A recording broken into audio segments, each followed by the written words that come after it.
Je le sens déjà.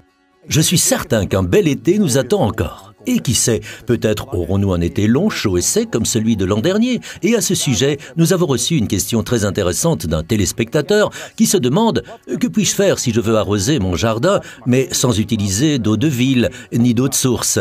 Eh bien, vous devez alors vous tourner vers les tonneaux que vous avez remplis au préalable avec l'eau de pluie qui s'écoule par exemple de l'abri de jardin. Ou vers une citerne qui s'est remplie complètement durant l'hiver et le printemps et d'où vous devez pomper l'eau. Et c'est ce que nous allons faire maintenant. Une pompe, oui, bien sûr. Nous avons trouvé ici dans le jardin de nos rêves une vieille citerne. Nous allons évidemment l'utiliser car elle est pleine d'eau, mais nous supposons qu'il y a aussi encore un peu de saleté dans le fond. C'est pourquoi nous allons utiliser une pompe à eau trouble. Regardez, voici vraiment une pompe à eau trouble. Il y a de petits pieds, l'eau doit passer par une petite grille, et ainsi la saleté se trouvant dans le fond ne risque pas d'atterrir dans votre conduite. Il existe encore toute une série d'autres pompes de ce type ou de type un peu différents. Par exemple, des pompes spécialement prévues pour être raccordées à vos toilettes et qui ne se mettent en marche qu'au moment où vous tirez la chasse.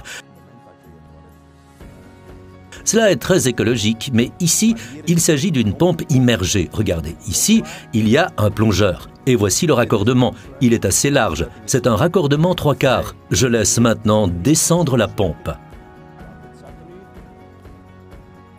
Voilà. Et j'entends déjà qu'il y a de la pression sur l'eau. Nous savons ainsi aussi directement quelle est la profondeur de la citerne. Regardez, maintenant nous n'avons plus qu'à attendre la sécheresse estivale. Je suis en train d'arroser ces petits arbres avec de l'eau de la citerne. Ils n'ont été plantés que ce printemps, il ne faut donc pas les oublier. Au début, vos arbres fruitiers ont besoin d'un peu plus d'eau afin de développer des racines robustes.